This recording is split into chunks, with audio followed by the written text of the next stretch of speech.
Welcome, ladies and gentlemen. Welcome Monday Night Raw. Y'all know what it is. It is the mic check, real informal. We talk about everything that we don't talk about when it comes to football or basketball or current events at HBCU. I'm your co-host Reggie. How you feeling, good brother? I am feeling great. I'm happy to be here. It feels good to podcast again in this wonderful seat with you, my brother.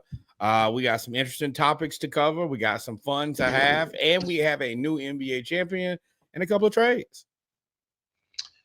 Yeah. We got a lot to talk about in basketball. Mm-hmm. It's funny how in basketball the draft signifies the end of the season, where in football the draft signifies the beginning of the season.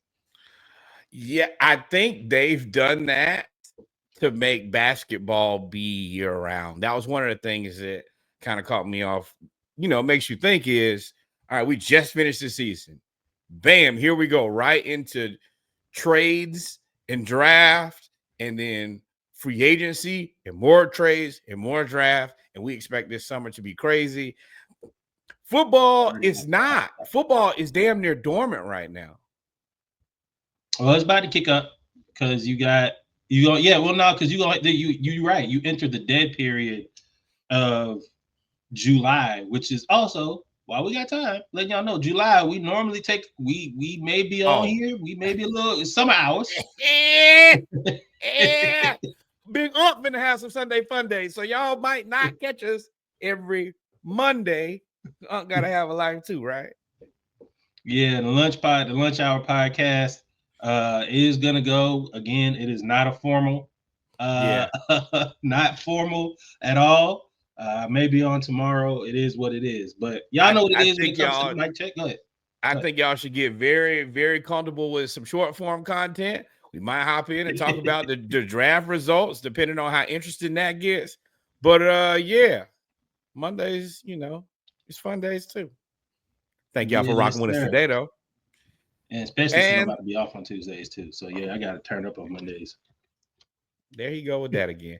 But we are here. We got to start out with a farewell.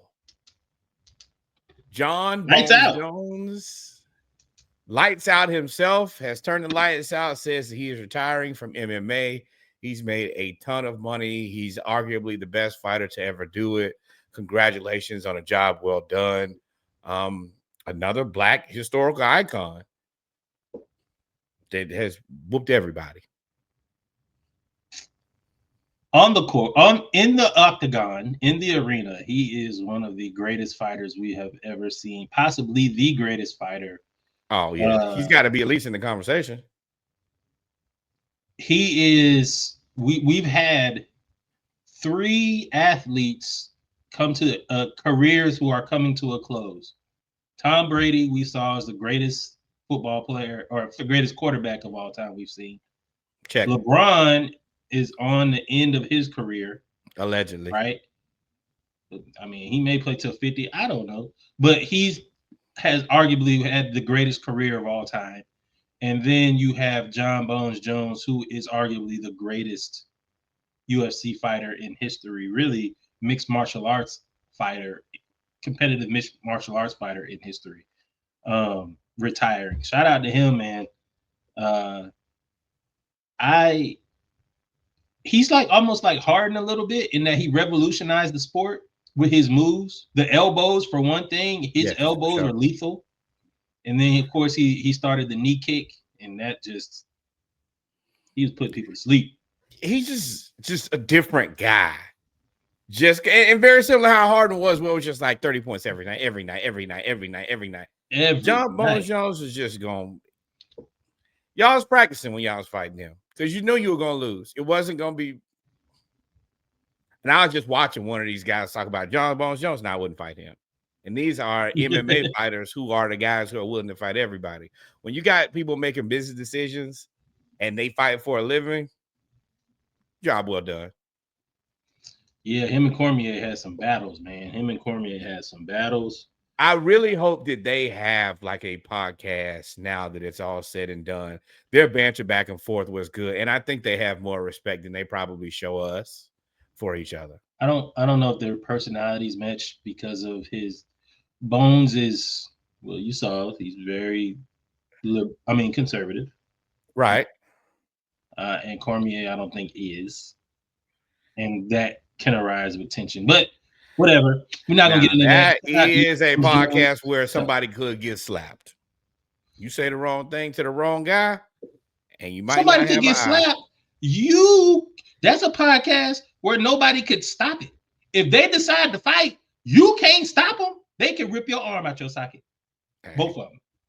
it wouldn't be my job to stop it or slow it down for that matter. Hey, good luck and Godspeed. Go with God. What's the guy Bones Jones is supposed to fight? White dude that challenged him and said, he basically said, I'm gonna retire him. Y'all, I'll think of the name in a second, put it in the chat if you will. He is the new UFC champion, as new UFC heavyweight champion since Bones Jones retired. New and Bones Jones don't have nothing to go together. So yeah, if you knew, Tom you knew Aspinall, that's his name. Oh, that's his name, Aspinall, okay. Who's been talking trash and all of those things, trying to get Bones Jones to fight, and Bones just said, "No, I ain't gonna do it no more." So he's the new champion. To fight you, little man. I'm the GOAT. It's like calling LeBron now. All right, have a seat, bro. Have a seat. Relax. That might be the theme of this whole, especially in basketball. Now that the finals over, it's wide open. Pause if necessary. Like very much so. The UFC heavyweight Aspinall. I mean, he ain't had a lot of fights, so he could be knocked out at any turn. Basketball, the East whole leg done fell off. So I mean, it's a lot going on, bro. It's a lot going on. That's a perfect lead. Yep, because that's how I feel. There's a perfect lead into. Speaking of things being wide open, and only kind of for the 6th year in a row, an SEC team has won the College World Series. LSU just won it. They beat Coastal Carolina, which we will get into a little bit more detail here. Then before that, Tennessee, LSU again, Ole Miss, Mississippi State, and Vanderbilt.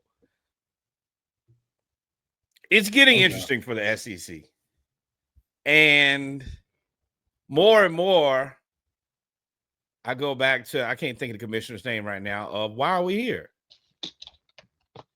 I don't know about that. 6 championships in a row. Why are we? I mean, because we get to beat up on y'all and take all the money. Right. But what are you doing if you're not an SEC team playing and trying to win a College World Series at this point? And don't forget, you're not playing for a World Series. I'm gonna remind y'all every week. You know who the reigning basketball champions are. It's your Florida Gators, baby. Hey, baby. And we've been paying money for new players. Hey, we ready to run it back. And football, that right now, which is crazy, might not be the best sport for us. Yeah, for you guys that were down in the SEC, y'all was in our comments, or y'all were in our comments talking all that trash. Got the hell on now. The SEC is dead. Just because y'all won a couple of basketball and football, Big Ten. Don't let the SEC win football now. Yeah. You let the SEC clean sweep after talking all this trash to us. First off, I got the screenshots, so I'm just waiting. If it happens, I'm lighting a fire. I will be back for that. I tell you that. Won't be no break then. Man. We'll be right back. Nah, like we never left. Right at your door, my dog. And NIL has something to do with this, but also how. You're the ACC. No. Let them tell it. NIL evens the playing field. Isn't that what they said? That's what they keep saying. NIL, since NIL came, the SEC is dead. That's what they said. Well, speaking of dead, 3 years now. We ain't gonna say dead, but we are going to say as soon as I find it here. Here it is. Y'all buckle up. This is an addition. This is was the championship game against Coastal Carolina versus LSU. Oh my goodness, he just threw Kevin Schnall out of the game. Wow. In the bottom of the first inning, the home plate umpire throws Kevin Schnall out of this game, and down goes an umpire who had come in to get in the middle of things. Hold on. Down goes an umpire. Down goes to get in the middle of things. Look at it right here. Wait for it. Blue game. All right, so for you guys on the audio playback, that is the ejection in the bottom of the first of Coach Kevin Chenault, who is the coach of the Coastal Carolina Chanticleers. Say that 3 times fast. I bet you can't. Apparently, at the top of the first, there was some back and forth, I think, at either the third base or first base, and that's where I think it started. But the ejection in the bottom of the first in a College World Series game is embarrassing. Now, the more embarrassing part is, as you can see, one of the umpires takes a tumble. And it wasn't because Chenault pushed him or punched him or put hands on him or anything. The turf monster got him. So he gets up. He kind of stumbles around like a small baby for a little bit. Then he puts up the 2 symbol.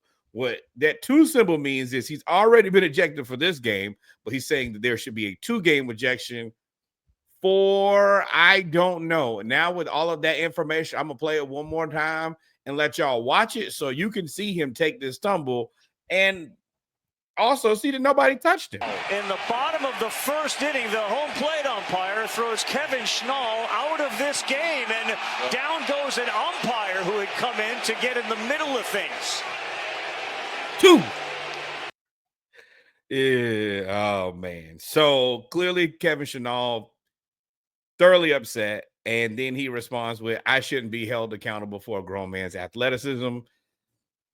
I'm inclined to agree. Bro, if you fall, you fail. I didn't make you fall. I didn't make you do anything. You did that on your own volition, brother. These umpires, y'all don't understand how numbered your days are. Well, you remember Rosie from the Jetsons? She been calling balls and strikes. Let me tell y'all keep fucking messing up. I'm trying to stop cursing. Y'all keep messing up, bro. This ain't just NCAA. This is MLB. Them boys in Blacksburg tried to tell you they will not replace us. You need to see if you go get them tiki torches because they're gonna replace y'all. And the thing is, y'all making it easy for them. There's no way in a championship game that Kevin Chenault should have been ejected. And I don't care what the banter was. How do you not get a warning? Correct. Like in the bottom of the first of game 2 of the College World Series. That's embarrassing. Coastal Carolina. Mind you, this is a mid-major. Right. Baseball is one of the few sports where, and hockey really, the size of the athletic program doesn't necessarily matter.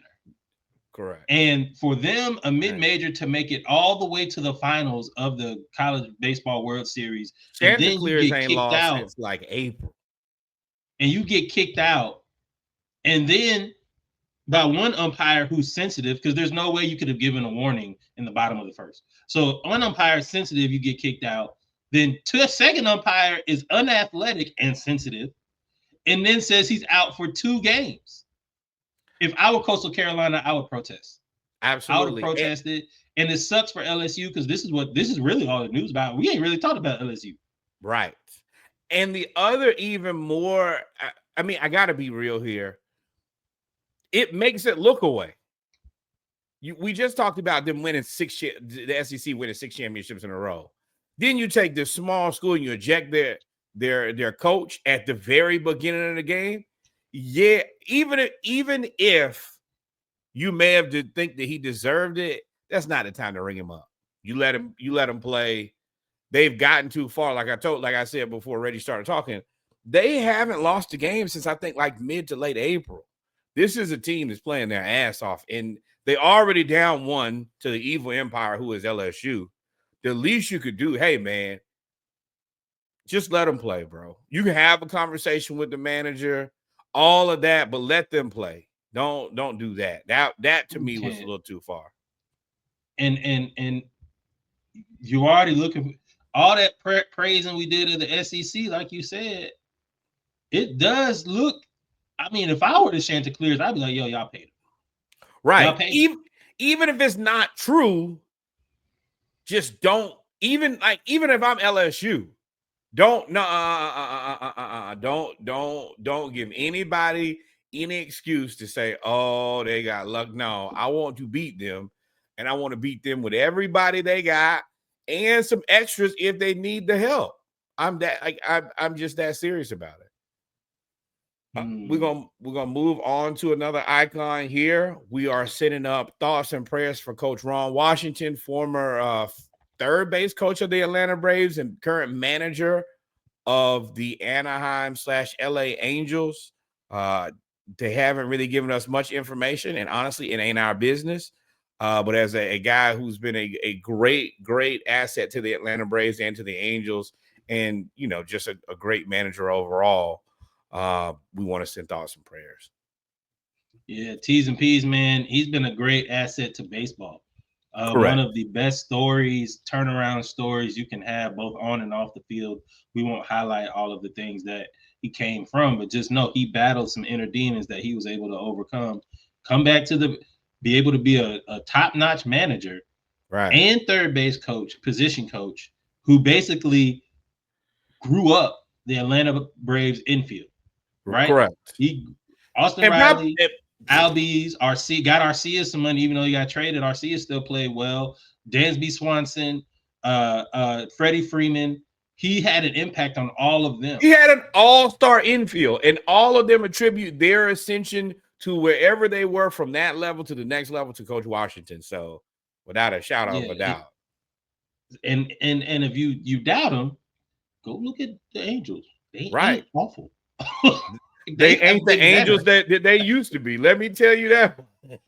So they're not. So he's playing well. And I will like you said, we don't know. I will say just on the Angels, anything that they've done is because of Ron Washington. I unfortunately saw it here this weekend that the Angels single A, double A, triple A teams are all the worst in their division. So they just don't have good players. And he's still finding a way to make this team look reasonable with no players anywhere. And your MVP all-world player gone. And now it's just Mike Trout. Who's playing well. Right. But he's out there. But yeah, so I wanted to finish what I was saying. He is one of the best ambassadors of the game. We didn't really get to know what's wrong with it. I just know that he's stepping away. Hopefully it's something real quick. And if he decides to let us know what's happening once he passes all the checkpoints to come back and be a manager again, we're all ears. But prayers, T's, and P's for you. Or you don't have to let us know. We still going to support you. And yeah, just thank you for being an excellent ambassador to the game. Now, on the other side of that, if I can find it here, and I can't, so we just gonna talk about it. How do you feel about ICE agents being at the LA Dodgers game? And I want to take Ron Washington down so he is not associated with that in any way.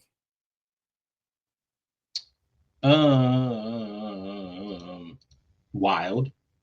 So the backstory is at the LA Dodgers game, ICE agents showed up because LA has a heavy Hispanic population. Showed up to the game to try to, with no real probable cause, in the way that the rules work. If they show up and you run, that's being complicit in according to the new law or they don't even have no laws according to them. So that's why they're able to arrest so many people. Because you run or as police pull up, you don't know what's happening. So with all that being said, it's wild.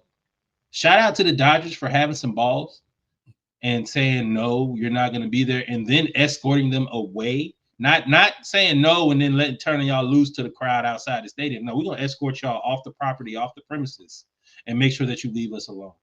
I wish the rest of us would stand up to some of the ICE agents like that. Right. I also appreciate them actually posting about the situation. This does two things.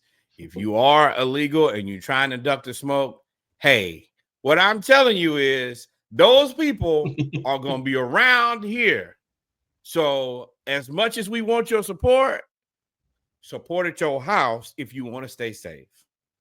I appreciate them ringing that bell. Number one, I appreciate the tweet just in general to let us know. And I appreciate all the people who took photos because, of course, ICE comes back. And it's crazy that we're like having these discussions of back and forth via X, which we all still call Twitter.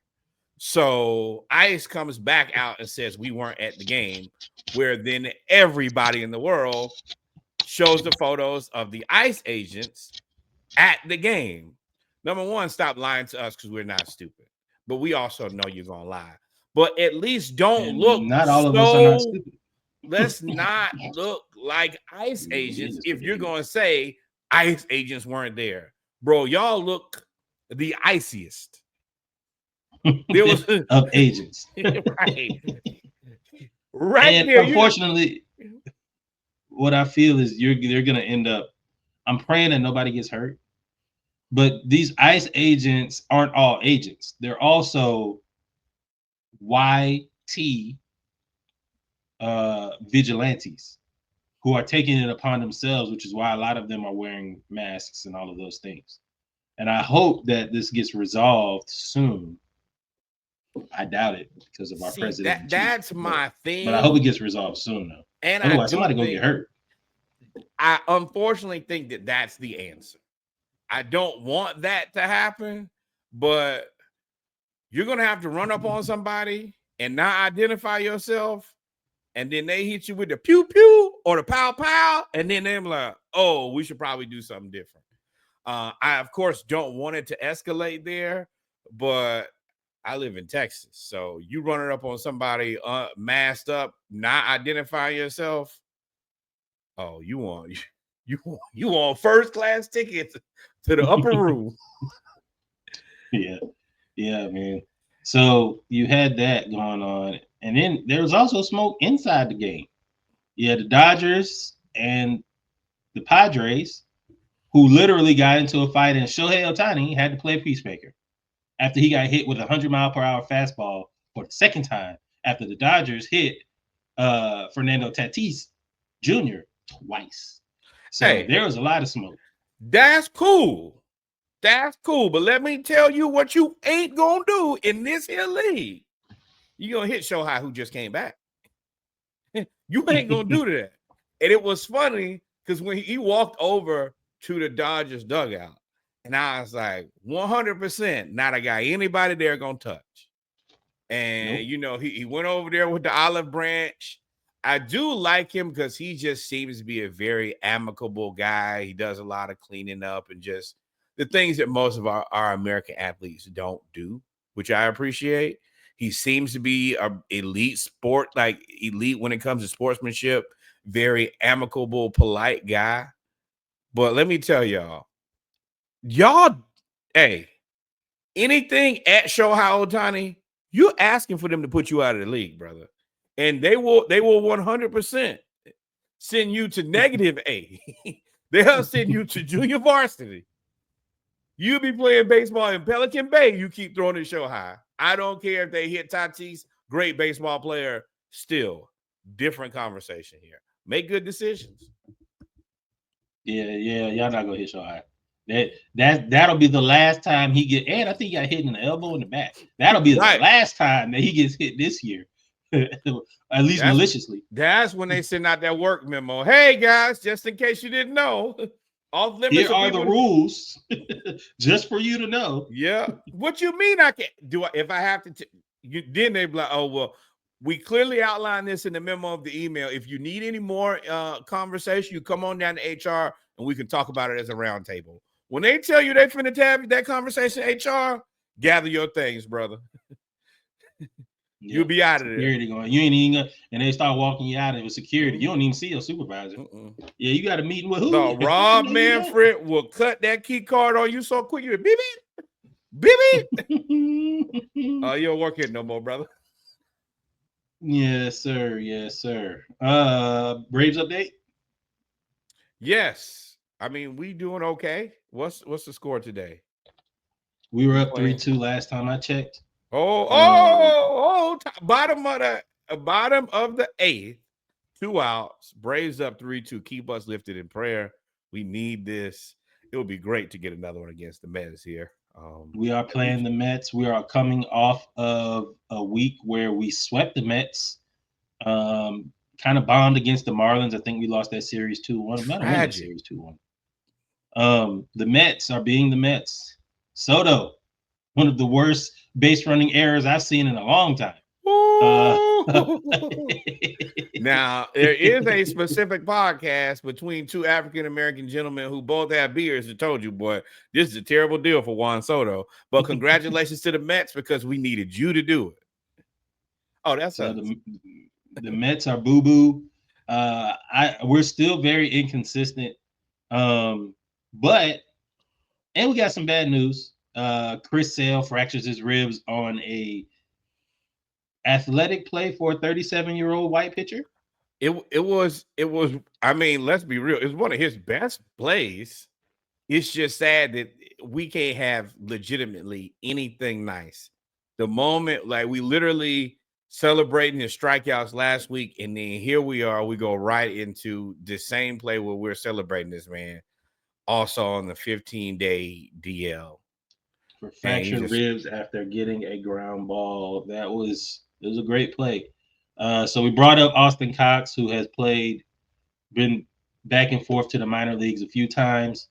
Hopefully, I mean, our pitching staff hadn't been great anyway, and now we lose literally the best pitcher. Right. I mean, we've been fighting all our life. I don't have any, just y'all know how much this little piece of team matters to us. We trying the best. I expect for us to make a move now. I mean, Strider doesn't seem like he's fully healthy. We lost Freed. I think we lost the young pitcher to Tommy John. So we're gonna have to make a move in the pitching staff. But on the hitting side, y'all forget about Jurickson and Profar, don't you? Yeah, we been out.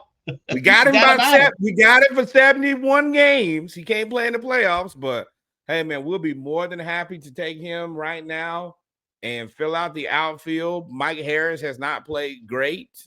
We really it would be nice for him to turn around. We trying to get it done, man. It ain't easy right now. That's all I can say. Profar looks like he is ready to come back. He hit 2 home runs the last time he played in Gwinnett, which was like 2 days ago. Now that is the unfair part, is you got those guys in AAA playing against world beaters, and you like, hey, I'm trying to keep a job. Don't send Ronnie Rockets down here to, and then follow up with Profar. Right, bruh. I'm not that good. I'm not that good, and I know that it sucks to say, but I'm just not that good. I'm good. Trust me. I am good, but not that good. These guys are elite. Yep. I mean, Profar, you got all the rest in the world, brother. You need to come back ready to play. And we need. Other than that, man, it's quiet on the Snicker front. I think he is being actively evaluated. Alex Anthopoulos, you do need to help us out and go get a pitcher.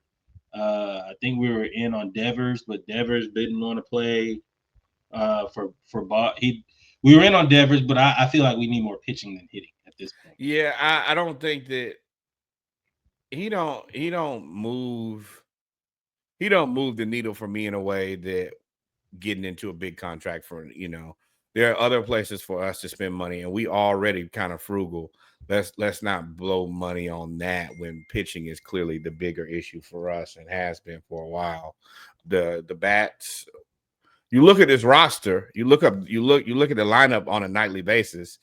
It's not many lineups where you look at the hitting and say, "Oh, they're better than us." You got to do it with what you got. You can't ask for any more. I don't think so.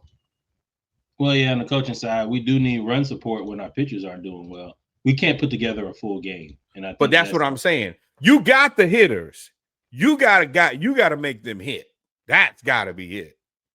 The pitchers, 100%. We ain't got that. Yeah, it would be nice. Hold on, just a little while longer. That's where we are. But I think that's it for the mic check, huh?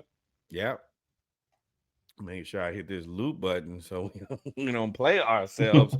We are actually going to come back and talk a little bit more HBCU baseball. Take this moment to mentally and emotionally prepare yourselves. And Reggie and I will return shortly.